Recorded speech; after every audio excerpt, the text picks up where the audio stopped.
উপস্থিত হযরত উলামায়ে কেরাম, সামনে উপবিষ্ট মুসলমান ভাইয়েরা, পর্দার আড়ালের মা বোনেরা, আল্লাহ পাক রব্বুল আলামিনের দরবারে শুকরিয়া আদায় করছি। আল্লাহ আমাদেরকে এই মাহফিলে উপস্থিত হওয়ার তৌফিক দান করেছেন, বলি আলহামদুলিল্লাহ। আমি আপনাদের সামনে সূরাতুশ শূরার ৪৯ এবং ৫০ নম্বর আয়াতে কারিমা তেলাওয়াত করলাম এবং সূরা শূরা থেকে আরেকটা আয়াত তেলাওয়াত করলাম। সহিহ বুখারীর একটা হাদিস পেশ করলাম। আল্লাহ পাক রব্বুল আলামিন সূরা শূরার ৪৯-৫০ নম্বর আয়াতে বলেন, লিল্লাহি মুলকুস সামাওয়াতি ওয়াল আরদ, আসমান জমিনের রাজত্ব আল্লাহর। ইয়াখলুকু মা ইয়াশা, আল্লাহ যা চান তা সৃষ্টি করেন। ইয়াহাবু লিমান ইয়াশাউ ইনাসা, আল্লাহ যাকে চান তাকে কন্যা সন্তান দান করেন। ওয়ায়াহাবু লিমান ইয়াশাউ যুকুর, আল্লাহ যাকে চান তাকে ছেলে সন্তান দান করেন। আও ইউযাউযিজুহুম যুকরানা ওয়া ইনাসা, আল্লাহ কাউকে ছেলে মেয়ে উভয়টা দান করেন। ওয়ায়াজআলু মান ইয়াশাউ আকীমা, আল্লাহ চাইলে কাউকে ছেলে মেয়ে কোনোটাই দিবেন না, ওই নারীকে বন্দা রাখবেন। এই ক্ষমতাও একমাত্র আল্লাহ।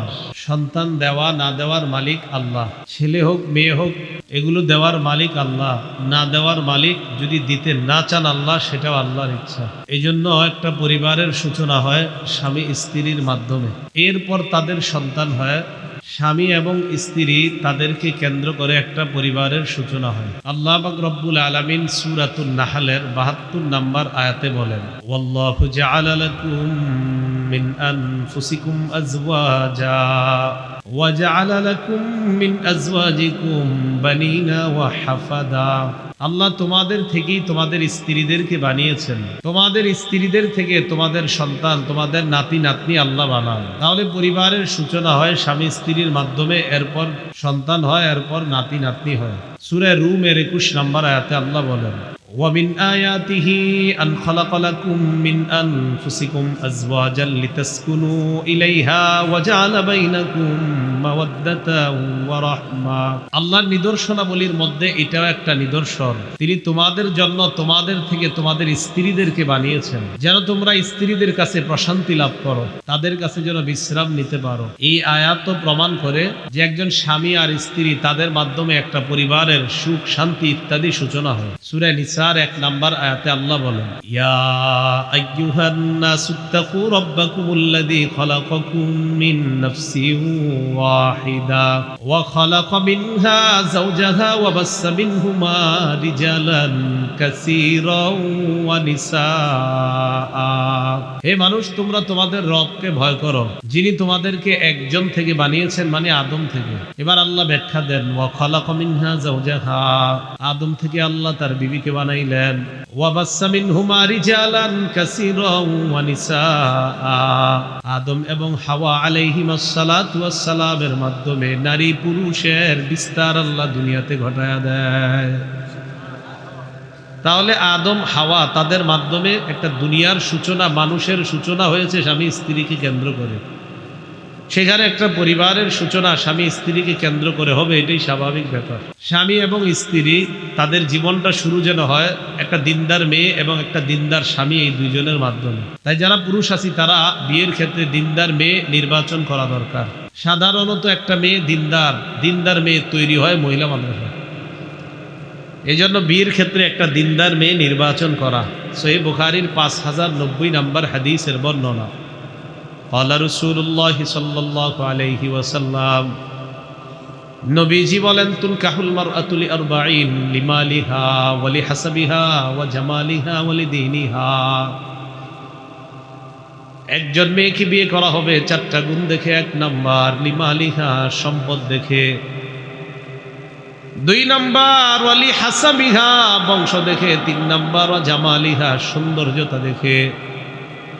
৪ নাম্বার ওয়া লিদীনিহা, দিনদারিতা দেখে। নবীজি বলেন, ফাসফার বিজাতিদ্দীন, এই ৪টার মধ্যে তুমি দিনদারিতা প্রাধান্য দিয়ে দাও। ৪টার মধ্যে কোনটা প্রাধান্য দিবে? দিনদারি। তারিবাত ইয়াদাক, যদি দিনদারিতা প্রাধান্য না দাও, তোমার ২ হাত ধুলোয় দূষরিত হোক, নাউজুবিল্লাহ। তুমি ধ্বংস হও। তা হাদিস দ্বারা বোঝা যায় মেয়ে নির্বাচনের ক্ষেত্রে, পাত্রী নির্বাচনের ক্ষেত্রে দিনদারিতা প্রাধান্য দেওয়া। যারা বিয়ে করেন নাই আল্লাহ তাদেরকে দিনদার পাত্রী মিলিয়ে দেন। যারা বিয়ে করেছেন স্বামী স্ত্রী উভয়কে আল্লাহ দিনদার বানায় দেন। তিরমিজি শরীফের 1080 নম্বর হাদিসের বর্ণনা, قال رسول الله صلى الله عليه وسلم, নবীজি বলেন, আরবাউন মিন সুনানিল মুরসালিন, সমস্ত রাসূলদের সুন্নত চারটা। 1 নাম্বার আল হায়া, লজ্জা সব নবীদের সুন্নত। 2 নাম্বার তাআত্তুর, সুগন্ধি ব্যবহার করা সব নবীদের সুন্নত। 3 নাম্বার সিওয়াক, মেসওয়াক করা সব নবীদের সুন্নত। 4 নাম্বার নিকাহ, বিয়ে করা সব নবীদের সুন্নত। বিয়ে করা রাসূলদের সুন্নত, আর বিয়ের ক্ষেত্রে দিনদার পাত্রী নির্বাচন করা। মুসলিম শরীফের 3535 নম্বর হাদিসের বর্ণনা, قال رسول الله صلى الله عليه وسلم, নবীজি বলেন, আদ-দুনিয়া মাতাউ ওয়া খায়রু মাতা'id দুনিয়া আল মারআতু সালিহা, দুনিয়াটা হলো উপভোগের জায়গা, ভোগের জায়গা। নবীজি বলেন, দুনিয়ার মধ্যে সবচাইতে দামি সম্পদ, শ্রেষ্ঠ সম্পদ হলো একজন নেককার নারী। কোন পুরুষের জীবনে যদি নেককার নারী এসে যায়, আল্লাহ তাকে দুনিয়ার শ্রেষ্ঠ সম্পদের মালিক বানিয়ে দিলেন।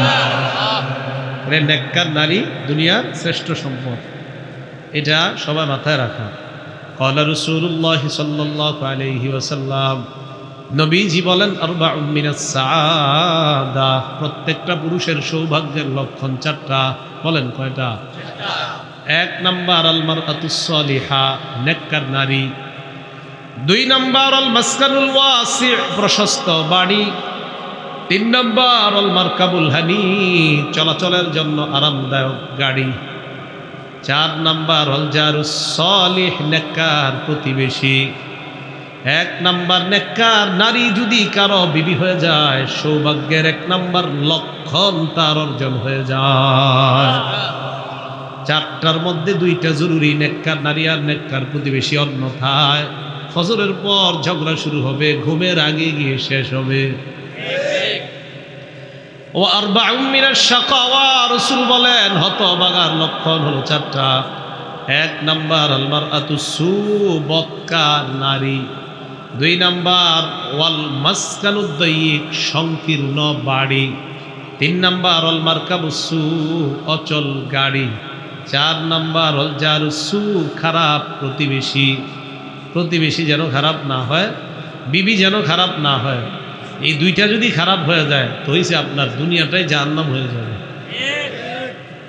আল্লাহ আমাদের সকল প্রত্যেকটা ঘরে স্বামী স্ত্রী যারা, তাদেরকে যেন আল্লাহ দিনদারিতার সাথে তারা জীবন কাটাইতে পারে, আল্লাহ তৌফিক দান করেন। নেককার দিনদার মেয়ে আপনি বিয়ে করলেন, বিয়ে করার পর আপনি বাসায় নিয়ে আসলেন। এবার আপনি এই নেককার মেয়েটার মাধ্যমে আপনার পরিবারটার সৌন্দর্যতা চান, আপনি সন্তান চাইতেছেন, যেন আল্লাহ আপনাকে একজন নেককার সন্তান দেন। সহিহ বুখারীর বর্ণনা, قال رسول الله صلى الله عليه وسلم, নবীজি বলেন, ইদা আতা আহাদুকুম ইমরাআ, তোমাদের কেউ যখন তার বিবির কাছে গমন করে, গমন করার পর ফাকালা বিসমিল্লাহি আল্লাহুম্মা জান্নিবনাশ শাইতান ওয়া জান্নিবিশ শাইতানা মা রাযাকতানা, স্ত্রীর কাছে গমন করে, গমন করার পর আল্লাহ প্রদত্ত যে সম্পর্ক, ওই সম্পর্ক স্থাপন করার জন্য দোয়া পাঠ করে, আল্লাহুম্মা জান্নিবনাশ শাইতান, আল্লাহ আমাদেরকে শয়তান থেকে দূরে সরায় দাও, ওয়া জান্নিবিশ শাইতানা মা রাযাকতানা, আমাদেরকে যে সন্তান আপনি দিবেন আল্লাহ, এই সন্তান থেকে শয়তানকে আপনি দূরে সরায়া দেন। ফাকুদিয়া বাইনাহুমা ওয়ালাদ, নবী বলেন তাদের এই সম্পর্কের ফলে যদি আল্লাহ তাদেরকে সন্তান দেয়, লাম ইয়াদুররুহু শাইউন, তাহলে দুনিয়ার কোন কেউ তার এই সন্তানের ক্ষতি করতে পারবে না। অন্য বর্ণনায় লাম ইয়াদুররুহু শাইতান, এই সন্তানের কোনো ক্ষতি করতে পারবে না শয়তান। কি ক্ষতি করতে পারবে না? এই জন্য সন্তান যখন পেটে আসবে, আসার আগে আপনি দোয়া পড়া, পেটে আসার পর এবার আমল করা। দুনিয়ায় যেদিন আসবে সন্তান, নবী বলেন আশ-শাইতানু জাসিবুন আলা কলবি ইবনি আদম, আদম সন্তানের অন্তরের মধ্যে শয়তান আসন গেড়ে জমে বসে থাকে। আদম সন্তানের অন্তরে শয়তান আসন গেড়ে, আওয়াজ আরো কমান, আদম সন্তানের অন্তরে শয়তান আসন গেড়ে জমে বসে থাকে। ফাইজা যাকারাল্লাহ খানাসা, যখন ওই বান্দা আল্লাহর নাম নেয় শয়তান পিছনে হটে যায়। আর যদি আল্লাহর নাম না নেয় শয়তান কি করে? ওয়াসওয়াসা, আদম সন্তানকে শয়তান ওয়াসওয়াসা দেয়, ধোঁকা দেয়। নবীজি বলেন, শোনো তোমরা, তোমাদের কোনো সন্তান যখন দুনিয়াতে আসে, খানাসাকুশ শয়তান, শয়তান তাকে চিমটি মারে। কি মারে? চিমটি মারার কারণে সন্তান ওয়া ওয়া করে কান্না করা শুরু করে দেয়। নবীজি বলেন, ফাইদা যুকিরাল্লাহ, সন্তানের কানে যখন আল্লাহর নাম নেওয়া হয়, জাহাবা, শয়তান সেখান থেকে দূরে পালিয়ে যায়। এই জন্য সন্তান দুনিয়াতে যখন আসবে আজান দেওয়া। কি দেওয়া? ছেলে হলে আজান দিবেন, বলেন ছেলে হলে কি দিবেন? আর মেয়ে হইলে কাউরে জানাইবেন না, খবরটা। কি বলেন? হ্যাঁ, ছেলে হলো আজান, মেয়ে হইলে তো মানুষ জানাইতেও চায় না, মানে মেয়ের যে মেয়ে হয়েছে এটা কাউরে কইতেই চায় না। আজান তো দূরে। তাহলে বলেন, ছেলে হইল আজান, মেয়ে হইল আজান। ছেলে নেয়ামত কার? মেয়ে কার নেয়ামত? আল্লাহর নেয়ামত। খুব মন দিয়ে শোনেন, তাহলে ছেলেও আল্লাহর নেয়ামত, মেয়েও আল্লাহর নেয়ামত। মুসলিম শরীফের 2999 নম্বর হাদিসের বর্ণনা। ক্বালা রাসূলুল্লাহ সাল্লাল্লাহু আলাইহি ওয়াসাল্লাম, নবীজি বলেন, আজাবান লিআমরিল মুমিনি ইন্না আমরাহু কুল্লাহু খাইর। নবীজি বলেন, মুমিনের জীবনটা বড় আশ্চর্য, মুমিনের প্রত্যেকটা বিষয় কল্যাণ আর কল্যাণ। মানে মুমিন যদি নিয়ামত পায় তাও কল্যাণ, মুমিন যদি বিপদে পড়ে সেটাও কল্যাণ। নবীজি বলেন, ইন আসাবাতহু সাররা শাকারা, মুমিনের জীবনে যদি বিপদ আসে মুমিন শুকরিয়া আদায় করে। নাকি বিপদ আসলে? ইন আসাবাতহু সাররা শাকারা, মুমিনের জীবনে নিয়ামত আসলে শুকরিয়া আদায় করে। আল্লাহ নবী বলেন, মুমিন যখন শুকরিয়া আদায় করে ফাকানা খায়রান লাহ, এই শুকরিয়া আদায় মুমিনের জন্য কল্যাণকর হয়ে যায়। ওয়া ইন আসাবাতহু দাররা সাবারা, মুমিনের জীবনে যদি বিপদ আসে মুমিন ধৈর্য ধারণ করে ফাকানা খায়রান লাহ, এটাও মুমিনের জন্য কল্যাণকর হয়ে যায়। তাহলে শুকরিয়া আদায় মুমিনের জন্য কল্যাণ, বিপদে ধৈর্য ধারণ করা এটাও মুমিনের জন্য কল্যাণ। ছেলে হোক মেয়ে হোক, এটা আল্লাহর পক্ষ থেকে নেয়ামত, শুকরিয়া আদায় করা। সন্তান হওয়ার সময় যদি মারা যায়, মারা যাওয়ার পর আপনি পড়বেন ইন্না লিল্লাহি ওয়া ইন্না ইলাইহি রাজিউন। নবীজি বলেন, কোন সন্তান যদি মারা যায়, মায়ের যেই সন্তানটা মাত্র দুনিয়াতে আসছে, আসার পর যদি এই সন্তান মারা যায়, বাবা মা যদি ধৈর্য ধারণ করে আর ইন্না লিল্লাহি ওয়া ইন্না ইলাইহি রাজিউন যদি পড়ে, নবীজি বলেন এই সন্তান তার মাকে নাভি দিয়ে পেঁচায়া ইয়াজুরু বিসারারিহি ইলাল জান্নাহ, সন্তান এই নাভি দিয়ে তার মাকে পেঁচিয়ে টানতে টানতে জান্নাতের দিকে নিয়ে যাবে। সন্তান যদি মারা যায়, ইন্না লিল্লাহি ওয়া ইন্না ইলাইহি রাজিউন পড়া, আর যদি বেঁচে যায় আলহামদুলিল্লাহ। বেঁচে গেলে কি? এবার সন্তান আপনার দুনিয়াতে আসলো, তো সন্তানটা ছেলে হতে পারে, মেয়ে হতে পারে। যদি মেয়ে হয় চেহারাটা কালো করবেন না, কপাল কুঁচকাইবেন না। চেহারা কালো করবেন না আর কপাল কি করবেন না? কুঁচকাইবেন না। সূরা নাহলের 58 নম্বর আয়াতে আল্লাহ বলেন, ওয়া ইযা বুশিরা আহাদুহুম বিল উনসা যাল্লা ওয়াজহুহু মুসওয়াদ্দান ওয়া হুয়া কাযীম। আল্লাহ বলেন, কিছু মানুষ আছে এমন, তাদেরকে যদি কন্যা সন্তানের সুসংবাদ দেওয়া হয় তাদের চেহারাগুলা কালো হয়ে যায়, তাদের কপালগুলা এইভাবে কুঁচকায়, চেহারাগুলা কালো হয়ে যায়, কপাল কুঁচকায়, ভ্রুকুঞ্চিত করে। কন্যা কেন হলো? এই জন্য মেজাজটা খারাপ হয়ে যায়। ছেলে হইলে পুরা 14 গোষ্ঠীর মিষ্টি খাওয়ায়, মেয়ে হইলে সংবাদ দিতেও চায় না। এক মেয়ে আছে, কাদের? এক মেয়ে আপনাদের এক মেয়ে? সবার এক মেয়ে? যারা হাত তুলছেন হাত নামান। তাখরিজুল মুসনাদ কিতাবের নাম, 3 নম্বর খণ্ড, 294 নম্বর পৃষ্ঠা। ক্বালা রাসূলুল্লাহ সাল্লাল্লাহু আলাইহি ওয়াসাল্লাম, নবীজি বলেন, মান বুলিদাত লাহু ইবনাতুন ফালাম ইয়াইদহা ওয়া লাম ইউহিনহা ওয়া লাম ইউসির ওয়ালাদাহু আলাইহা। নবীজি বলেন, কারো যদি একজন কন্যা সন্তান হয়, এই কন্যাকে যদি জীবন্ত কবর না দেয়, কন্যাকে যদি কন্যা বলে অবজ্ঞা না করে, কারো যদি কন্যা সন্তান হয়, কন্যাকে যদি জীবন্ত কবর না দেয়, কন্যাকে কন্যাগুলা যদি অবজ্ঞা না করে, ওয়ালাম ইউসির ওয়ালাদাহু আলাইহা, কন্যার উপর ছেলের যদি প্রাধান্য না দেয়, ছেলের যদি বেশি আদর না করে, ছেলে আছে মেয়ে আছে, ছেলেরই বেশি আদর করে, এমন যদি না হয়, নবীজি বলেন, আদখালাহুল্লাহু বিহাল জান্নাহ, এই এক কন্যার কারণে ওই বাবাকে আল্লাহ জান্নাতে প্রবেশ করাবেন। 2 কন্যা আছে কাদের? হাত তোলেন। আপনাদের 2 কন্যা, আপনাদের অবস্থা তো আরো ভালো। তিরমিজি শরীফের 1914 নম্বর হাদিসের বর্ণনা, عن أنس بن مالك رضي الله تعالى عنه قال قال رسول الله صلى الله عليه وسلم, আনাস ইবনু মালিক রাদিয়াল্লাহু তাআলা আনহুর বর্ণনা, আল্লাহ নবী বলেন, মান আলা জারিয়াতাইন, যেই ব্যক্তি 2 কন্যাকে লালন পালন করে, নবীজি বলেন, দাখালতু আনা ওয়া হুয়াল জান্নাহ কাহাতাইন, আমি এবং ওই 2 কন্যার লালন পালনকারী অভিভাবক এইভাবে পাশাপাশি জান্নাতে প্রবেশ করব। 2 কন্যার অভিভাবক আর নবী এইভাবে পাশাপাশি জান্নাতে প্রবেশ করবে।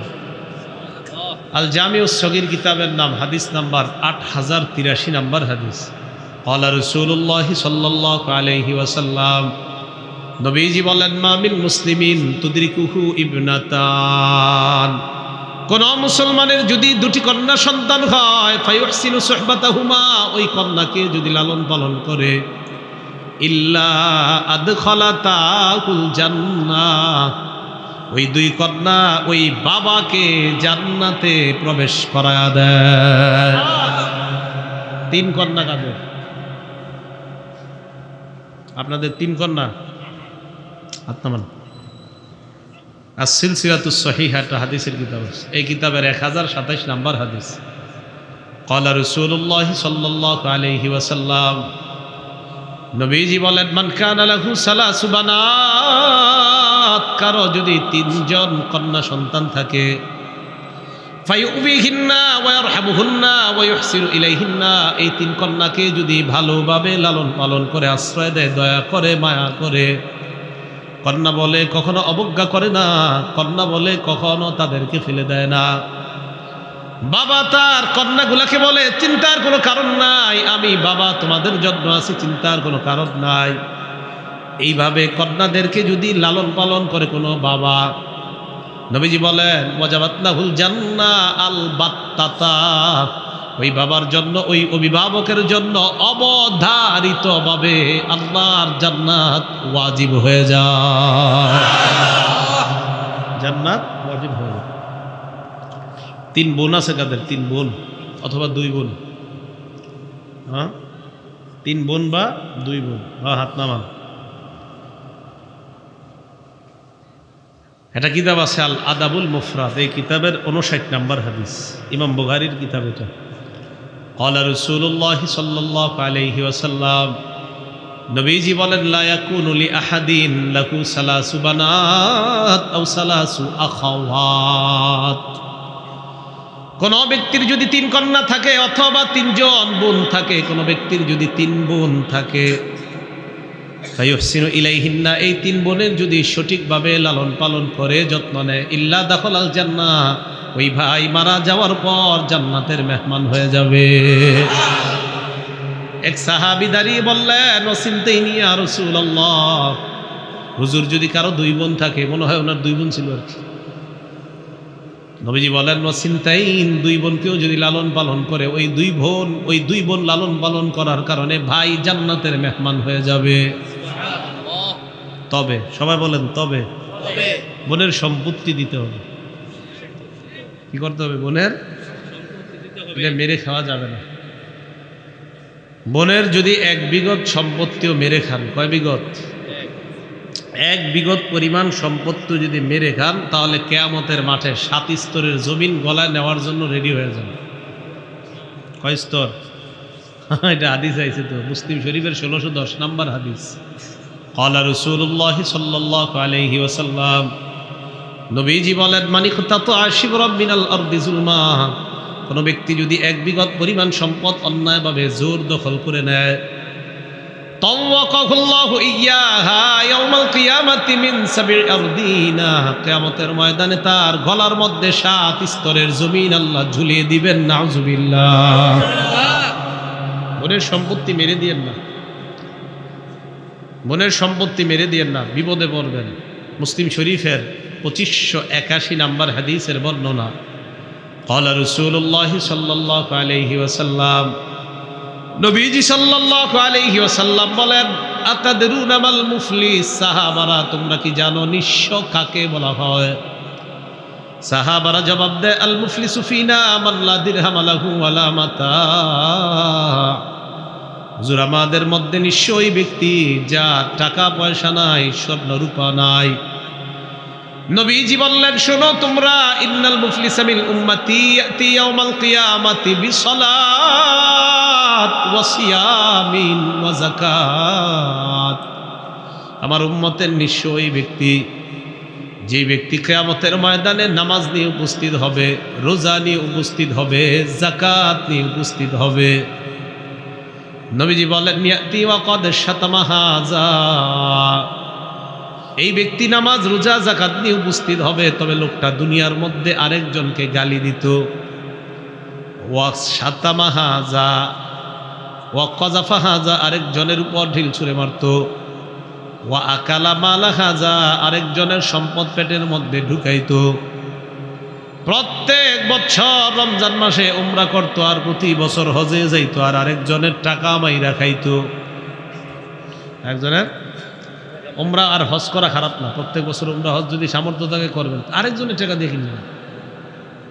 আপনি নিজের থাকলে করেন, আরেকজনেরটা দিয়ে করা মানে আপনি তো ভিক্ষা করেন, ভিক্ষা করে কোন যে আমি ভিক্ষা দাও আমি হজে যাবো, এটা করলে তো হয়। হ্যাঁ, তো আপনি যদি ভিক্ষা না করে ওই স্টাইলে দেন, তো আপনি চোর, চুরি করে হজে গেলেন। আরেকজনেরটা নিয়ে লজ্জা শরম করে না? আর ভাব মারান প্রত্যেক বছর আইসা, আর হুজুরের জিগান খতিব সাহেবরে, হুজুর আমি তো প্রত্যেকবার হজে যাই, উমরায় যাই, আর জাকাত দেই, আমার জন্য জান্নাত ঠিক আছে না? তো হুজুরও বলে, হ্যাঁ মাশাআল্লাহ আপনি তো জান্নাত পাবেন। তো এলাকাবাসীরা আইসা কয়, হুজুর কয়ে দিছে আমি জান্নাত। এলাকাবাসী কয়, তুমি যে মানুষেরটা মারো, তোমার বোনের সম্পদ দাও না, এটা কই শুনি হুজুরে? কয় না, এটা তো কইনি। নবীজি বলেন, সাফাকা দামা হাযা, এই ব্যক্তি অন্যের সম্পদ ভক্ষণ করেছে, অন্যের রক্তপাত ঘটিয়েছে। ওয়া দরাবা হাযা, অন্যকে আঘাত করেছে। কিয়ামতের ময়দানে এই ব্যক্তি উপস্থিত হওয়ার পর মাজলুমরা আসবে, আসার পর বলবে, আল্লাহ জালেমের জুলুমের বিচার চাই। ফায়ুতা হাযা মিন হাসানাতি, জালিমের জুলুমের বিচার চাওয়ার পর জালিমের নেক আমল নামা, ওই যে নামাজ রোজা যাকাত থেকে তার নেক আমল থেকে মাজলুমকে দেওয়া হবে। মাজলুমকে দেওয়ার পর আরেকজন আইসা বলবে, আল্লাহ বিচার চাই। ফায়ুতা হাযা মিন হাসানাতি, তাকেও তার নেক আমল দেওয়া হবে। আরো মাজলুমরা আসবে, আসার পর বলবে, আল্লাহ বিচার চাই। ফাইন ফানিয়াত হাসানাতুহু, জালেমের নেক আমলের পাল্লা যখন শেষ, নেক আমল শেষ, নেক আমলের মধ্যে আরেকটাও নেক আমল নাই। উখিযা মিন খাতায়া, তখন মাজলুমের গুনাহগুলা নেওয়া হবে, নেওয়ার পর জালেমের আমলনামার মধ্যে দিয়ে দেওয়া হবে। সুম্মা তুরিহা ফিন্নার, এরপর জালেমকে জাহান্নামে নিক্ষেপ করা হবে। জালেম যত বড়ই হোক, জালেমকে আল্লাহ ছাড় দিবে না, মাথা রাখবেন। জালেম ছোট জালেম হোক আর বড় জালেম হোক, জালেম তো জালেম। মুসলিম শরীফের 2578 নম্বর হাদিসে আসছে, ক্বালা রাসূলুল্লাহ সাল্লাল্লাহু আলাইহি ওয়াসাল্লাম, নবীজি বলেন, আয-যুলমু যুলমাতু ইয়াউমাল কিয়ামাহ, জুলুম কিয়ামতের ময়দানে অনেকগুলা অন্ধকার রূপ ধারণ করবে। মুসলিমের 2577 নম্বর হাদিসের বর্ণনা, হাদিসে কুদসির মধ্যে আল্লাহ বলেন, ইয়া ইবাদি ইন্নী হাররামতু যুলমা আলা নাফসি, হে বান্দারা আমি নিজের উপর হারাম করলাম, আমি কারো উপর জুলুম করি না। ওয়াজআলতুহু বাইনাকুম মুহাররামা, আমি তোমাদের উপর হারাম করে দিলাম, তোমরা একে অপরের উপর জুলুম করবা না। আল্লাহ কারো উপর জুলুম করে না, আমি আপনি কারো উপর জুলুম করা এটা আল্লাহ আমাদের জন্য হারাম করে দিয়েছেন, তাই আমরা কারো উপর জুলুম করব না। আল্লাহ বলেছেন ফালা তাযালামু, তোমরা কারো উপর জুলুম করবা না। আল্লাহ আমাদের সকলকে বোনদের সম্পত্তিগুলো যেন আমরা যথাভাবে সঠিকভাবে আদায় করে দিতে পারি, আল্লাহ তৌফিক দান করেন। আম্মা জান আয়েশা সিদ্দিকা রাদিয়াল্লাহু তাআলা আনহার বর্ণনা, তিরমিজি শরীফের 1915 নম্বর হাদিস। এক মহিলা আসছে ওনার কাছে, আসার পর ওই মহিলার সাথে দুই মেয়েও আছে, আম্মা জানের কাছে আসছে। ফাসা আলাতনি, আমার কাছে সাহায্য চায়। ফালাম তাজিদ ইনদি গায়রা তামরা, আমার কাছে একটা খেজুর ছাড়া সাহায্য দেওয়ার মতো আর কিছুই নাই। আম্মা জান আয়েশা সিদ্দিকা বলেন, আমার ঘরে একটা খেজুর, এই খেজুর ছাড়া দেওয়ার মতো আর কিছু নাই। ফাআতাইতুহা, আমি তাকে খেজুরটা দিয়ে দিলাম। খেজুর দিয়ে দেওয়ার পর ফাকাসামাতহা বাইনা ইবনাতাইহা, হুজুর সব বিবিরা বলছে মা মাআনা ইল্লাল মা। ইয়া রাসূলুল্লাহ, আমি সমস্ত আম্মাজানদের ঘরে গেলাম, সবাই বলছে ঘরের মধ্যে পানি ছাড়া কোনো খাবার নাই। কি ছাড়া? পানি ছাড়া। আম্মা জান আয়েশা বলে আমার ঘরে খেজুর আছিল, তারই ওনাদের ঘরে খেজুর থাকা না থাকাটা, পানি না থাকা অথবা পানি ছাড়া অন্য কোনো খাদ্য না থাকা, এটা কোনো ব্যাপার ছিল না, এটা স্বাভাবিক একটা বিষয় ছিল। তো সব বিবিরা যখন সংবাদ পাঠাইছে ঘরে পানি ছাড়া আর কিচ্ছু নাই, নবীজি সাল্লাল্লাহু আলাইহি সাল্লাম বললেন মাইয়ুদিফু হাযা, আমার এই মেহমানটাকে কে মেহমানদারি করবা? এক সাহাবী দাঁড়িয়ে গেলেন, দাঁড়িয়ে বললেন ইয়া রাসূলুল্লাহ, আমি আপনার মেহমানকে মেহমানদারি করব। এই কথা বলে ওই সাহাবী নবীর মেহমানকে বাসায় নিয়ে যায়। বাসায় নিয়ে যাওয়ার পর তার বিবিকে বললেন আকরিমি দাইফা রাসূলিল্লাহি সাল্লাল্লাহু আলাইহি ওয়াসাল্লাম, মেহমান বাসায় নিয়ে আসলাম, এটা সাধারণ কোনো মেহমান না, এটা আল্লাহর রাসূলের মেহমান, তুমি এই মেহমানকে সম্মান করবা। বিবি স্বামীকে কানে কানে বললেন মেহমান আপনি বাসায় আনছেন, বাসায় তো খাবার নাই। বাসায় কি নাই? খাবার নাই। ওই কি আছে? বাচ্চাদের খাবার ছাড়া আর খাবার নাই, বাচ্চাদেরকে খাবার খাওয়ানোর মতো কিছু খাদ্য আছে।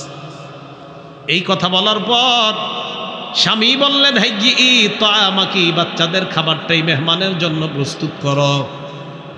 ওয়ানাব্বিমি সিবিয়ানাক, বাচ্চাদেরকে ঘুম পাড়ায়া দাও। ওয়াতফি সিরাজাক, বাতিটা নিভায়া দাও। মেহমান যখন খাবার খাবে বাতি যেন বন্ধ থাকে। মেহমান খাবার খায়, স্ত্রী বাতির কাছে দাঁড়িয়ে বাতি ঠিক করার বাহানায় বাতিটা বন্ধ করে দেয়। বাতি বন্ধ যতক্ষণ থাকে মেহমানের খাবার খাওয়া শেষ, খাবার খাওয়া শেষ হওয়া মাত্র বাতির লাইট আবার চলে আসে। সকালবেলা সাহাবী আল্লাহ নবীর কাছে যায়, নবীজি বললেন আজিবা রব্বুনাল লাইলা অথবা দহিকা রব্বুনাল লাইলাতা মিন ফাআলিকুমা, তুমি আর তোমার বিবি গত রাত্রে যেই মেহমানের সাথে আচরণ করলা, তোমাদের এই সুন্দর আচরণে আল্লাহ আশ্চর্য হয়ে খুশিতে আল্লাহ হেসে দিয়েছেন। আল্লাহ হাসি দিয়েছে তোমাদের এই কাজ দেখে। সাহাবাদের ঘরে খাবার না থাকাটা এটা কোনো ব্যাপার ছিল না, সেটা বুঝাইতে চাইলাম। আম্মা জান আয়েশা সিদ্দিকা বলেন আমার ঘরে খেজুর ছাড়া আর কিছু নাই, খেজুর দিয়ে দিলাম। মা তার সন্তানকে খেজুর বাইটটা বন্টন করে দিয়ে দেয়। মেয়ে দুইটা খেজুর খেয়ে মা এবং মেয়ে দুইটা যখন চলে যায়, একটু পর আল্লাহ নবী বাসায় আসলে আমি পুরা ঘটনাটা জানাইলাম। নবীজি বললেন আয়েশা মানিতুলিয়া মিন হাদিহিল বানাত কুন্না লাহু সিতরাম মিনান নার, এই মেয়েদের দ্বারা যেই বাবা মার পরীক্ষার মধ্যে পড়ে যায়, অনেক মেয়েরা 18 বছর 20 বছর হওয়ার পর ওই মেয়েদের বিয়ে যখন না হয়, ওই বাবা জানে কতটা টেনশনের মধ্যে থাকে। নবীজি বলেন মেয়েদের কারণে, কন্যার কারণে বাবারা যদি পরীক্ষার সম্মুখীন হয়, মা বাবা যদি পরীক্ষার মধ্যে পড়ে যায়, আয়েশা তুমি জানা দিবা কুন্না লাহু সিতরাম মিনান নার, এই মেয়েগুলা ওই মা বাবার জন্য জাহান্নাম থেকে বাঁচার কারণ হয়ে যায়। তাহলে কন্যা রহমত, কন্যা কি বলেন, কন্যা কি? কন্যাদেরকে মানুষ করা দরকার আসেনি? এই যে মাদ্রাসাগুলোতে দিবেন কন্যা, ঠিক আছে না? কন্যা মাদ্রাসায় দিবেন কেন, কি লাভ? দেখেন একটা মেয়ে তার স্বামীর কাছে যাওয়ার পর স্বামীর কিছু অধিকার থাকে, তো এই অধিকারগুলা একটা মেয়ের জন্য পালন করা তখন সহজ হয় যখন মেয়েটার মধ্যে দ্বীনের শিক্ষা থাকে। মেয়েদের দ্বীনের শিক্ষার শ্রেষ্ঠ প্রতিষ্ঠান এখন বর্তমানে মহিলা মাদ্রাসাগুলো। একটা স্বামীকে বৈধ সকল কাজে তার স্ত্রী আনুগত্য করা, এটা স্বামী তার স্ত্রীর কাছে পাওনা। কথাটা বুঝছেন? একটা স্বামী তার স্ত্রীকে বিয়ে করার পর এই স্ত্রীর স্বামীর সকল বৈধ কথা কর্মে আনুগত্য করাটা, এটা একজন স্বামী তার বিবির কাছে পাওনা। একটু মন দিয়ে শোনেনি কথাটা। 6টা দৃষ্টান্ত দেওয়ার পরে আপনাদের বুঝে আসবে একটা স্বামীর তার স্ত্রীর কাছে কতটা গুরুত্বপূর্ণ, আর একটা মেয়ের কাছে তার স্বামীর গুরুত্ব তখন বুঝে আসবে মেয়েটার মধ্যে যখন দ্বীনের শিক্ষা থাকবে। অন্যথায় দ্বীনের শিক্ষা যদি না থাকে তখন মেয়ের স্বামী থাকবে একদিকে, মেয়ে থাকবে আরেক দিকে। স্বামী থাকবে গাজীপুর, মেয়ে ইন্টার্নি করার জন্য যাবে চট্টগ্রাম, ব্যবসায়ী চাকরির পাশে 15 দিনের জন্য চট্টগ্রাম যাবে। স্বামীও কিছু মনে করবে না, স্ত্রীও কিছু মনে করবে না, ছেলে মেয়ে পালে কে কয় আরেকজনে পালতেছে। কেন? দ্বীন শিক্ষা না থাকার কারণে সমাজের মধ্যে জিনা আর ধর্ষণ দুই দিক থেকেই খুব বেড়ে যাচ্ছে। একদিক দিয়ে স্বামী অপকর্মে জড়িয়ে যায়, আর একদিক দিয়ে বিবিও জড়িয়ে যায়। কেন? দ্বীন শিক্ষার অভাব দুজনের মাঝে। তো বলছিলাম এক নাম্বার, একটা স্বামী তার স্ত্রীর কাছে কতটা গুরুত্বপূর্ণ 6টা দৃষ্টান্ত নেন। 1 নাম্বার, তিরমিজি শরীফের 1159 নম্বর হাদিসের বর্ণনা। ক্বালা রাসূলুল্লাহ সাল্লাল্লাহু আলাইহি ওয়াসাল্লাম, নবীজি বলেন, লাউ কুনতু আমিরান আহাদান আইয়াসজুদা লি আহাদিন লা আমারতুল মারআতা আন তাসজুদা লি যাওজিহা। নবীজি বলেন আল্লাহ ছাড়া কাউকে সিজদা করা জায়েজ নাই। যদি জায়েজ থাকতো তাহলে আমি দুনিয়ার কাউকে যদি হুকুম করতাম, নারীকে হুকুম করতাম তার স্বামীকে সিজদা করার জন্য। বলেন আল্লাহ ছাড়া কাউকে সিজদা করা জায়েজ আছে? নবীজি বলেন যদি আমি কাউকে বলতাম অন্য কোনো মানুষকে সিজদা করার জন্য, আমি নারীকে বলতাম তার স্বামীকে যেন সিজদা দেয়। দ্বিতীয় উদাহরণ, ইবনে মাজাহ 1852 নম্বর হাদিস। ক্বালা রাসূলুল্লাহ সাল্লাল্লাহু আলাইহি ওয়াসাল্লাম, নবীজি বলেন, লাউ আন্না রাজুলান আমারা ইমরাআতাহু আন তানকুলা মিন জাবালিন আহমার ইলা জাবালিন আসওয়াদ ওয়া মিন জাবালিন আসওয়াদা ইলা জাবালিন আহমার। কোন স্বামী যদি তার স্ত্রীকে বলে লাল পাহাড় থেকে কালো পাহাড় পর্যন্ত পাথর বহন করে নিয়ে যাওয়ার জন্য, অথবা কালো পাহাড় থেকে লাল পাহাড় পর্যন্ত পাথর বহন করার জন্য, লাকানা নাউলুহা আন তাফআলা, তাহলে স্ত্রীর জন্য অপরিহার্য হয়ে যাবে স্বামীর এই কথা মান্য করা। আপনার আবার কালকে সকালে আপনার বিবিরে বললেন না তুমি পাথর নিয়ে ওই গাজীপুর যাও, এটা উদাহরণ, কথার কথা নবীজি বুঝাইলেন। কোন স্বামী যদি তার স্ত্রীকে বলতেন কালো পাথর পাহাড় থেকে লাল পাহাড়, লাল পাহাড় থেকে কালো পাহাড় পর্যন্ত পাথর স্থানান্তরিত করার জন্য, তাহলে একটা স্ত্রীর জন্য অপরিহার্য হয়ে যেত স্বামীর এই হুকুম পালন করা। বলেন তো স্বামীর গুরুত্ব স্ত্রীর কাছে কি কম এই হাদিস দ্বারা বোঝা যায় না অনেক বেশি?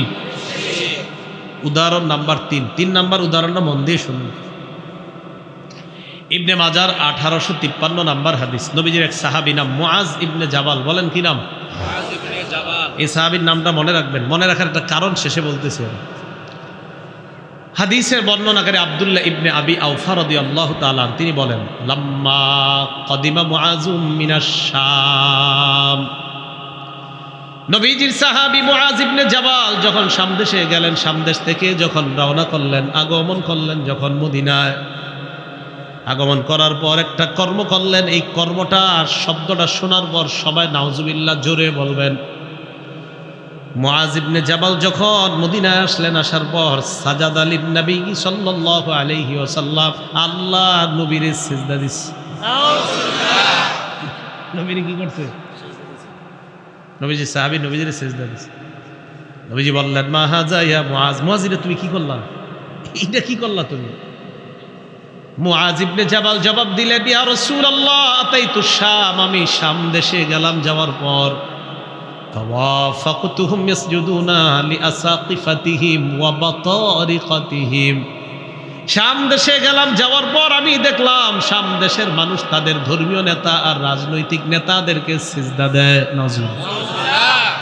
ফাওয়াদিতু ফি নাফসি আন্না ফাআলা যাকা বিকা ইয়া রাসূলুল্লাহ, আমি নিয়ত করলাম মদিনায় আইসাই আপনারে সিজদা দিব, কারণ এরা সিজদা দেয় নেতাকে, তো আমি কেন দিব না? নবীজি যেই জবাবটা দিলেন, এই জবাবটা আপনাদেরকে যদি কেউ আল্লাহ ছাড়া অন্য কাউরে সিজদা দিতে বলে, জবাবটা দিতে পারবেন নি? নবীজি বললেন, ফালা তাফআলু মুআজ, কশিনকালো এটা করবা না। বলেন তো আল্লাহর শ্রেষ্ঠ মাখলুককে? মুহাম্মদ সাল্লাল্লাহু আলাইহি ওয়াসাল্লাম। আল্লাহর শ্রেষ্ঠ মাখলুককে? মুহাম্মদ সাল্লাল্লাহু আলাইহি ওয়াসাল্লাম। সারা পৃথিবীর মধ্যে আগে বলেন পরে বলেন যত মাখলুক আসছে আসবে, সবার মাঝে সেরা যিনি, তিনি বললেন, সাবধান সাহাবারা, তোমরা আমাকে কখনো সেজদা দিবা না। তাহলে আমার নবীকে যেখানে সেজদা দেওয়া হারাম, সেখানে কোনো মুহাদ্দিস, মুফতি, শাইখুল হাদিস, পীর, ফকির, গাউস, কুতুব, সাগরের কেউ সেজদা দেওয়া হারাম। নবীজির চেয়ে বড় পীরও নাই, বড় বুজুর্গ নাই, বড় শাইখুল হাদিস আল্লামা নাই, হবে না, আসবে না, ওনাকে সেজদা দেওয়াই হারাম। তো আমি আপনি কে? আমাদের কোনো মানুষকে সেজদা দেওয়া হারাম। নবীজি সাল্লাল্লাহু আলাইহি সাল্লাম এবার শেষের দিকে কি বলে দেখেন, শোনো শোনো তোমরা, কি কয়, লাউ কুনতু আমিরান আইয়াসজুদা লি আহাদিন লিগাইরিল্লাহ, আল্লাহ ছাড়া যদি আমি অন্য কাউকে সেজদা দেওয়ার জন্য কোনো মানুষকে হুকুম করতাম, লা আমারতুল মারআতা আন তাসজুদা লিজাওজিহা, স্ত্রীকে বলতাম স্বামীকে সেজদা করার জন্য।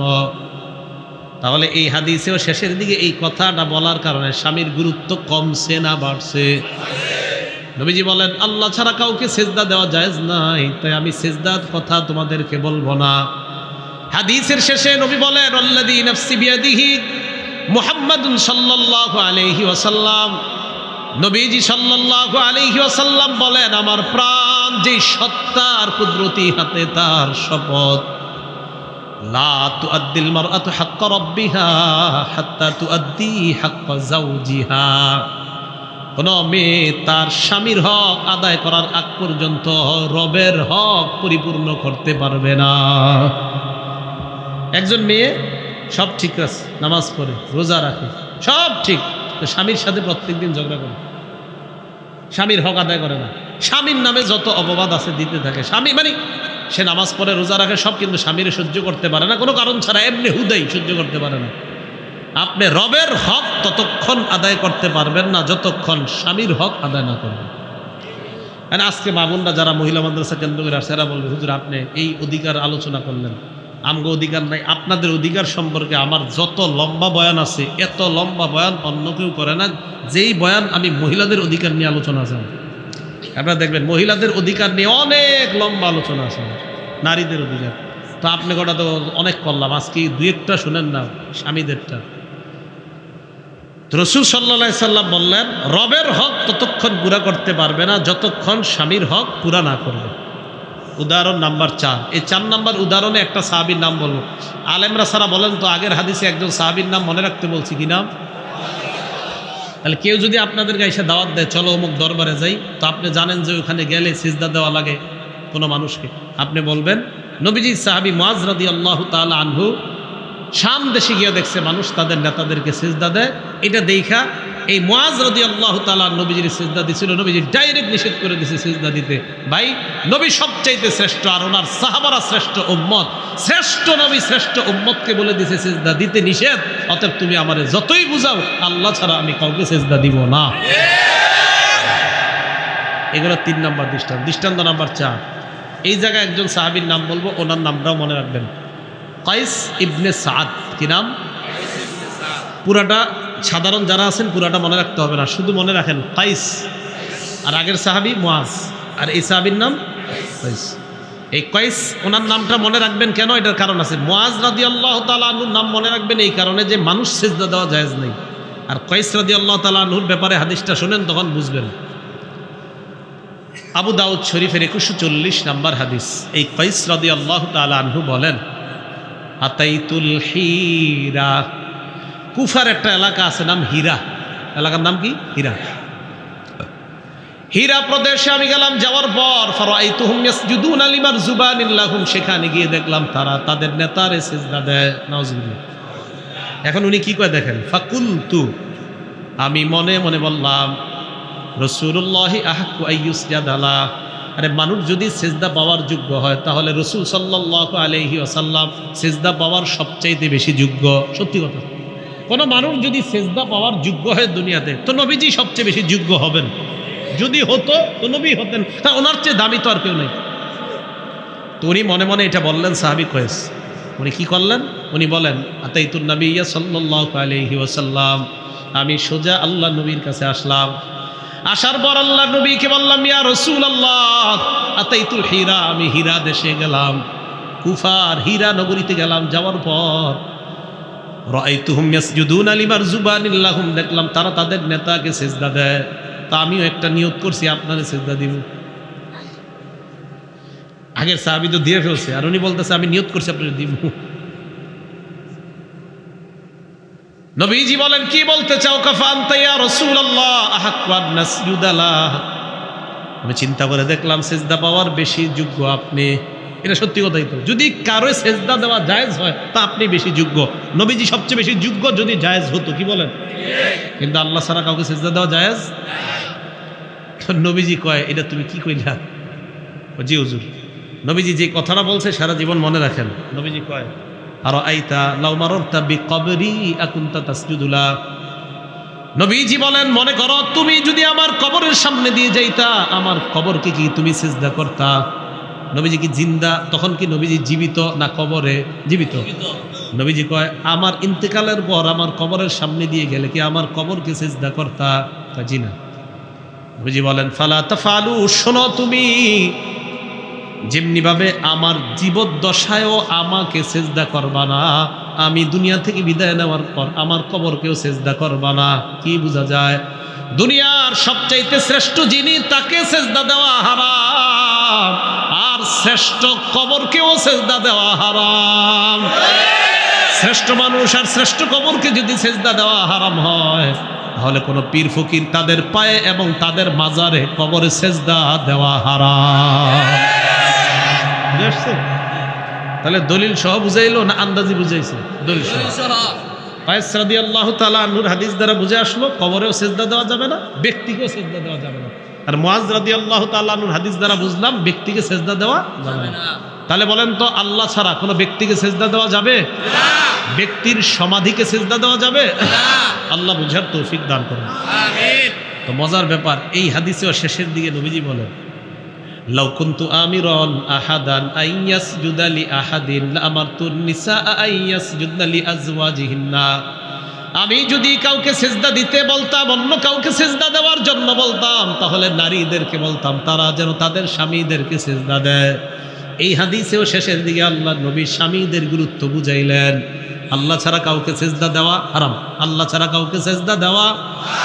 যদি জায়েজ থাকতো, নবী বলেন, আমি বলতাম নারীরা যেন স্বামীকে সিজদা দেয়। গুরুত্ব কম না বেশি? 5 নাম্বার দৃষ্টান্ত, একটা কিতাব আছে নাম সহিহুল জামি', এই কিতাবের 660 নম্বর হাদিসের বর্ণনা। ক্বালা রাসূলুল্লাহ সাল্লাল্লাহু আলাইহি ওয়াসাল্লাম, নবীজি বলেন, ইদা সাল্লাতিল মারআতু খামসাহা, মহিলারা 4টা কাজ করবে। বলেন কয়টা? 4টা। আপনাদের বিবিদেরকে বাসায় গিয়ে বলবেন 4 আমল পাবন্দির সাথে যত্ন সহকারে করতে। বলেন তো কয় আমল? 4 আমল। 1 নাম্বার, ইদা সাল্লাতিল মারআতু খামসাহা, 5 ওয়াক্ত নামাজ ঠিক মতো পড়বে। 2 নাম্বার, সামাত শাহরাহা, রমজানের রোজা ঠিক মতো রাখবে। 3 নাম্বার, হাসসানাত ফারজাহা, সতীত্বের হেফাজত করবে, লজ্জাস্থানের হেফাজত। 4 নাম্বার, আতাআত যাওজাহা, স্বামীর আনুগত্য করবে। এই নারী যখন মারা যাবে, কিলা লাহা উদখুলিল জান্নাতা মিন আইয়ি আবওয়াবিল জান্নাতি শি'তি, এই নারীকে বলা হবে জান্নাতের যেই দরজা দিয়ে মন চায় ওই দরজা দিয়ে জান্নাতে প্রবেশ করো। উদাহরণ নাম্বার 6, নবী বলেন ইদা মাতাতিল মারআ ওয়া যাওজুহা আনহা রাদ। কোন নারী যখন মারা যায় তার স্বামী যদি তার উপর সন্তুষ্ট থাকে, নারী মারা গেছে তার স্বামী খুশি তার উপর, নবীজি বলেন দাখালাতিল জান্নাহ, এই নারী মরবে জান্নাতে যাবে। সুবহানাল্লাহ। নারী মারা যাওয়ার সময় স্বামী সন্তুষ্ট। এখন স্বামী স্ত্রীর এই মাঝে আপনার মহব্বত দূরত্ব তৈরির সবচাইতে শ্রেষ্ঠ একটা কারণ কি? অথচ স্বামীর অধিকার, স্বামী যদি স্ত্রীকে তার বিশেষ প্রয়োজনে তার কাছে ডাকে আর স্ত্রী যদি কোনো কারণ ছাড়া অস্বীকার করে, নবীজি বলেন সারা রাত ফেরেশতা তার উপর অভিশাপ দেয়। হ্যাঁ সত্যি কথা, ফেরেশতা সারা রাত তার উপর কি দেয়? অভিশাপ দেয়। বুখারী শরীফের বর্ণনা 3237 নম্বর হাদিস। রাসূল সাল্লাল্লাহু আলাইহি সাল্লাম বলেন ইদা দা'আর রাজুলু ইমরাআতাহু ইলা ফিরাশিহি, কোন পুরুষ যখন তার স্ত্রীকে তার বিছানায় বিশেষ প্রয়োজনের জন্য ডাকে, ফাবাদ, স্ত্রী অস্বীকার করে, না এখন না, কেন আর আধা ঘন্টা, নাটকটা বাকি আছে, আরে আর আধা ঘন্টা দাঁড়ান, আর আধা ঘন্টা। সত্যি কথা কিনা? স্বামীর চেয়ে মোবাইলের মহব্বতটা বেশি হয়ে গেছে, স্বামীর চেয়ে অন্য কিছুর মহব্বত বেশি হয়ে গেছে। এই টেলিভিশন, ইলেকট্রনিক মিডিয়া ঘর থেকে সরান, মহব্বত ঘরের মধ্যে ভরপুর চলে আসে, মহব্বত গুলা উঠে যাইতেছে ঘর থেকে, একদম সরে গেছে মহব্বত। কষ্ট নিয়েন না, সত্যি মহব্বত নাই, মহব্বত নাই। স্বামী ডাকে, স্ত্রী আরেকটু দাঁড়ান না, আরেকটু একটু করে আসতেছে। তো এই যে মানে আপনার স্বামীর চেয়ে একটা মুখ হইতে পারে, আপনার সন্তানদের দুধ খাওয়াইতেছেন, সন্তানদের খানা খাওয়ান, এটা ঠিক আছে, গুরুত্বপূর্ণ কাজ, কিন্তু কোনো কাজ না, অনর্থক একটা কাজে আপনি আছেন। আপনার স্বামী ডাকলো, বললেন কি আরেকটু করে, আরেকটু করে, আপনি এটা কি করলেন? নবীজি বলেন লানাতাল মালাইকা ফাবাতা গাদবান আলাইহা, এই স্বামী যদি স্ত্রীর উপর অসন্তুষ্ট হয়ে রাত কাটায়, লানাতাল মালাইকাতু হাত্তা তুসবিহা, ফজর পর্যন্ত এই নারীকে আল্লাহর সব ফেরেশতারা অভিশাপ দেয়। এখন বলেন মেয়েরা এই কথাগুলো শিখবে কোথায়? তো মহিলা মাদ্রাসার দরকার আসেনি? স্বামীর আরেকটা অধিকার স্ত্রীর কাছে, সেটা হলো স্বামীর বাড়ির কাজগুলা স্ত্রী নিজে করা। হ্যাঁ, অন্য কোনো মানুষ যদি রেখে কাজ করা যায়, এটা নাজায়েজ না, জায়েজ আছে। অনেক মা বোনরা বাচ্চা হওয়ার পরে কাজ করতে পারে না, অথবা পরিবারের সদস্য কম থাকার কারণে হতে পারে, কিন্তু উচিত হলো একটা স্ত্রী স্বামীর ঘরের কাজগুলা নিজেই করা। আচ্ছা আপনাদেরকে আমি প্রশ্ন করি, আপনারা বেশি ঘরে থাকেন না স্ত্রীরা? তো ঘর তো আপনার না, তারই তো, তার কাজগুলো সেই করা উচিত। বেশি সময় তো স্ত্রীরাই ঘরে থাকে। এটা খুব সুন্দর হাদিস, শোনেন মন দিয়ে। নবীজির মেয়ে ফাতেমা সবচাইতে পছন্দের মানুষদের মধ্যে, নবীজির কাছে সবচেয়ে যারা পছন্দের ছিলেন ফাতেমা ছিলেন। একদম প্রথম সারির যারা নবীর কাছে পছন্দ তাদের একজন ছিলেন ফাতেমা। নবীজি বলছে ফাতেমা তু বুদআতুম মিন্নি, ফাতেমা আমার দেহের টুকরা। নবীজি বলছেন ফাতেমারা যে কষ্ট দিবে সে আমারে কষ্ট দিবে। এই ফাতেমা রাদিয়াল্লাহু তাআলা আনহার স্বামীর নাম আলী। হুজুররা কইেন না, হেগরে কইতে দেন, আপনারা তো পারেন, এরা কইলে মনে থাকবে। কি নাম? ফাতেমা রাদিয়াল্লাহু তাআলা আনহার স্বামীর নাম। তো হযরত আলী আমাদেরকে একটা হাদিস শোনাইছে, আবু দাউদ শরীফের 2988 নম্বর হাদিস, 29 এরপরে 28 2988। এই হাদিসের মধ্যে আসছে হযরত আলী বলেন ফাতেমা ঘরের মধ্যে ইন্নাহা জাররাবির রাহা, জাতা ঘুরাইতে ঘুরাইতে, মুরব্বীরা জাতা কলের কথা বলতে পারে, মুরব্বীরা আগের দিনে জাতা, এটা ঘুরাইতে ঘুরাইতে হাত্তা আসসারা ফি ইয়াদিহা, হাতের মধ্যে ফোসকা পড়ে গেছে। কার? দুনিয়ার শ্রেষ্ঠ মানুষের একজন কন্যা, যিনি দুনিয়ার শ্রেষ্ঠ একজন কন্যা, তিনি ঘরে জাতা ঘুরাইতে ঘুরাইতে হাতে ফোসকা পড়ে গেছে। 2 নাম্বার ওয়াসাকাত বিল কিরবা হাত্তা আসসারা ফি নাহরিহা, কলসি ভর্তি পানি টানতে টানতে শরীরে দাগ পড়ে গেছে। কলসি দিয়ে পানি আনে না মা বললে, এরকম। ওয়া কানাসাতিল বাইতা হাত্তা বাররাত সিয়াবুহা, ঘর ঝাড়ু দিতে দিতে পোশাকগুলা প্রায় সময় ময়লা হয়ে যায়। আলী রাদিয়াল্লাহু তাআলা আনহু বলেন আতান নবী সাল্লাল্লাহু আলাইহি ওয়াসাল্লাম খাদামুন, আল্লাহ নবীর দরবারে একদল খাদেম উপহার আসছে। আগের জামানায় খাদেম উপহার আসতো, খাদেম। তো নবীজি এগুলারে বন্টন কইরা বিভিন্ন জায়গায় দিয়ে দিতেন। হযরত আলী ফাতেমাকে বললেন, ফাতেমা লাউ আতাইতি আবাকি, যদি তুমি তোমার আব্বার কাছে যাইতা, ফাসালতিহি খাদিমা, তোমার আব্বার কাছ থেকে একটা খাদেম যদি চেয়ে আনতে পারতা, তোমার কষ্ট একটু কম হইতো। ফাতাতহু ফাতেমাতু রাদিয়াল্লাহু তাআলা আনহা ফাওয়াজাদাত ইনদাহু উদ্দাসা, ফাতেমা বাবার কাছে আসলেন, আসার পর দেখে অনেক মানুষ কথাবার্তা বলে, কথা না বইলা ফাতেমা এসে দেখে আব্বার সামনে অনেক মানুষ। ফারাজাআত, হযরত ফাতেমা চলে যায়। মনে করেন আপনাদের কারো ডাক্তারের একটা দোকান আছে বাজারে, অথবা আপনার কারো দোকান আছে, তা আপনার দোকানে আপনার মেয়েটা গেছে, বোরকা টোরকা পরে গেছে, গিয়ে একটু আড়ালে দাঁড়ায় আছে, মানে আব্বা কখন একা হবে, আব্বার সাথে একটু কথা বলবো, কিন্তু আপনার দোকানে মানুষ আর কমে না। বাবা কি করবে বলেন তো? বাবা তো যদি খেয়াল করে আমার মেয়েটা আসছে, মানুষদের কারণে কথা বলতে পারে নাই, শাটারটা লাগাইয়া সর্বপ্রথম মেয়ের কাছে যাবে। তুমি গেলা দোকানে কেন মা? নবীজিও সেম কাজ করলেন। নবীজি দেখলেন ফাতেমা আসছে, কথাবার্তা না বইলা চলে গেছে।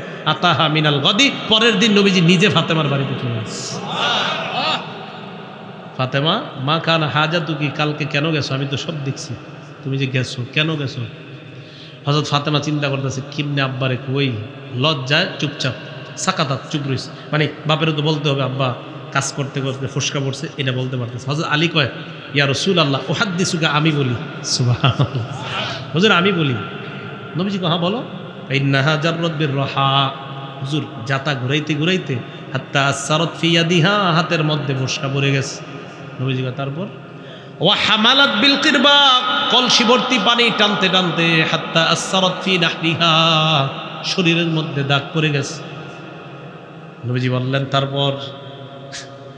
ইয়া রাসূলুল্লাহ ফালাম্মা আনজা আকাল খাদাম, আপনার দরবারে কিছু খাদেম আসছে। আমার তুহা আনতা আতিয়াকা ফাতাস্তাখদিমাকা খাদিমা, আমি ফাতেমাকে বললাম আপনার কাছে যে একটা খাদেম চেয়ে নেওয়ার জন্য। নবীজি বলেন, কথা শেষ তোমাদের? জি। খাদেম কেন আনতে বলছো? কাইয়া কিহা হাররামা হিয়াফি, হুজুর ফাতেমার যাতে একটু কষ্ট কম হয় এই জন্য বলছি খাদেম আনতে। নবীজি হযরত ফাতেমাকে চারটা কথা বললেন। জোরে বলেন, কয়টা? এক নম্বরে বললেন, ইত্তাকিল্লাহ ইয়া ফাতিমা, ফাতেমা তুমি আল্লাহকে ভয় করো। দুই নম্বরে বললেন, আদ্দি ফারিদাতা রাব্বিক, তোমার রবের ফরজগুলো আদায় করো। তিন নম্বরে বললেন, ওয়ামালি আমালা আহলি বাইতিক, ঘরের কাজ নিজে করো। ঘরের কাজ নিজে করো।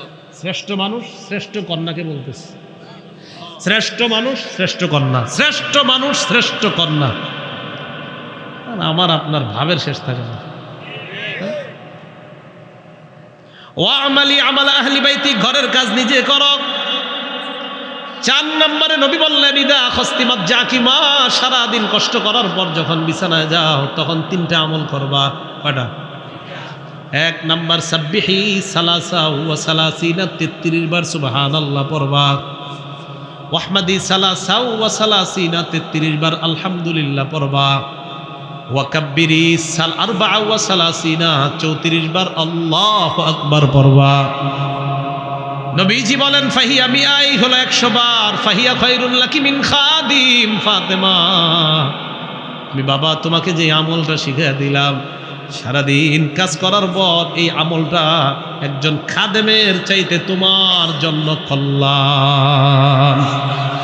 মোল্লা আলী কারি রহমতুল্লাহি আলাইহি এই হাদিসের ব্যাখ্যায় লেখছেন, সুবহানাল্লাহ আলহামদুলিল্লাহ আল্লাহু আকবার যখন সারাদিন ক্লান্তির পর মানুষ যখন মরবে, তার এই তাসবিহ পড়ার কারণে ক্লান্তি আল্লাহ দূর করে দিবেন, ওই শক্তিটা ভর্তুকি হয়ে যাবে এই আমল করলে। এটা শুধু মেয়েরা এমন না, আপনারাও সারাদিন কাজকর্ম করার পর রাতে শোয়ার সময় 33 বার সুবহানাল্লাহ, 33 বার আলহামদুলিল্লাহ, 34 বার আল্লাহু আকবার। নবীজি বললেন, ফাতেমা এটা করো। ফাতেমা এই কথা শুনে বললেন, রাদিতু আনিল্লাহ ওয়া আর রাসূলিল্লাহ সাল্লাল্লাহু আলাইহি ওয়াসাল্লাম, আমি আল্লাহ আর আমার বাবার ফয়সালা মেনে নিলাম। আব্বা আমার খাদেম লাগবে না, আমি আল্লাহর ফয়সালা মেনে নিলাম, আপনার ফয়সালা মেনে নিলাম। এখন বলেন তো, একটা মেয়ে যে তার স্বামীর বাড়িটা তার, একটা মেয়ের স্বামীর বাড়িটা যে তারই বাড়ি, এটা মেয়েটা দিনের মধ্যে বুঝবে কিভাবে? কোথায় গেলে বলেন তো? মাদ্রাসা। তা আগের কথায় আসেন, ছেলে কার রহমত, মেয়ে কার নেয়ামত? আল্লাহর এক কন্যা কার নিয়ামত, কানে যে না যায় এরপরেও জিগায় জিগায় কেন যে হুজুর একটু ফালাই বাড়ে ইউটিউবে, এই হলো নিয়ত থাকে। রাসূলুল্লাহ সাল্লাল্লাহু আলাইহি সাল্লাম আমাদেরকে শিখাইয়া দিলেন, জানায়া দিলেন মেয়েও রহমত ছেলেও রহমত। আমরা ছেলে হোক মেয়ে হোক বাস আলহামদুলিল্লাহ, ছেলে হলো আলহামদুলিল্লাহ, মেয়ে হলো আলহামদুলিল্লাহ। আল্লাহ পাক রব্বুল আলামিন আমাদের সকলকে আমরা যেন আমাদের এই নিয়ামতগুলোকে কাজে লাগাইতে পারি, মেয়েদেরকেও যেন আমরা একদম সুন্দরভাবে দ্বীনের শিক্ষায় শিক্ষিত করতে পারি। আল্লাহ তৌফিক দান করেন। আমিন ওয়া আখির দাওয়ানা আলহামদুলিল্লাহি রাব্বিল আলামিন।